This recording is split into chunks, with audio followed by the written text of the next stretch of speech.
അന്യസംസ്ഥാനക്കാരായ മനുഷ്യരും പ്രവാസ ലോകത്തിന്റെ സഹായം തേടിയെത്താറുണ്ട്.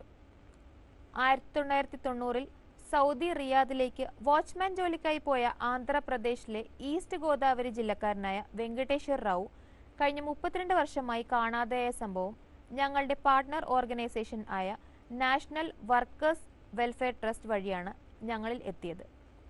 സൗദി റിയാദിലെ പ്രേക്ഷകരുടെ ശ്രദ്ധയിലേക്കായി ഞങ്ങളിത് సమర్పికటే.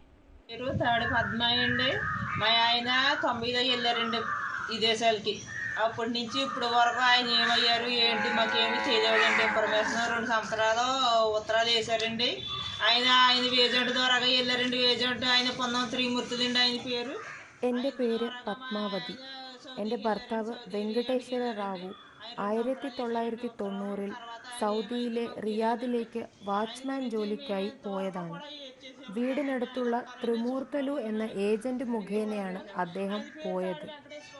1992 വരെ അദ്ദേഹം എനിക്ക് അവിടെ നിന്നും കത്തുകൾ അയച്ചിരുന്നു. അതെല്ലാം എൻ്റെ കയ്യിൽ ഇപ്പോഴുമുണ്ട്. എന്നാൽ അതിനുശേഷം അദ്ദേഹം ഞങ്ങളുമായി യാതൊരുവിധ ആശയവിനിമയങ്ങളും നടത്തിയിട്ടില്ല.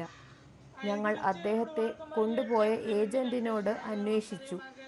എന്നാൽ ഭർത്താവ് എയർപോർട്ടിൽ നിന്നും ഓടിപ്പോയെന്നും അതിനുശേഷം എവിടെയാണെന്ന് അറിയില്ലെന്നുമൊക്കെയാണ് മറുപടി. അന്നു മുതൽ ഞങ്ങളെല്ലാവരും അദ്ദേഹത്തെ കാത്തിരിക്കുകയാണ്. ഇതുവരെയും യാതൊരു വിവരങ്ങളും ഞങ്ങൾക്ക് ലഭിച്ചിട്ടില്ല. എനിക്കിപ്പോൾ 60 വയസ്സായി. ഞങ്ങളുടെ മകന് അദ്ദേഹം പോകുമ്പോൾ 2 വയസ്സ് മാത്രമായിരുന്നു പ്രായം. ഇന്നവന് 35 വയസ്സായി. അവൻ വിവാഹിതനും 2 കുട്ടികളുടെ പിതാവുമായി. അദ്ദേഹത്തെ കാണാതായതു മുതൽ ഞങ്ങൾ വളരെയധികം ബുദ്ധിമുട്ടിലും പ്രയാസത്തിലുമാണ്. ഇന്നും ഞങ്ങളെല്ലാം അദ്ദേഹത്തിൻ്റെ തിരിച്ചുവരവിനായി കാത്തിരിക്കുകയാണ്. ആ പ്രതീക്ഷ ഞങ്ങൾ ഇതുവരെ കൈവിട്ടിട്ടില്ല. എന്നെങ്കിലും ഞങ്ങളെ കാണാനായി അദ്ദേഹം തിരിച്ചു വരിക തന്നെ ചെയ്യും. మీరు ఎవరైనా తెలిసిన వారు ఉంటే మరి మాకు సహాయం చేస్తారని కోరుకుంటున్నామండి. జస్ట్ తిరిచి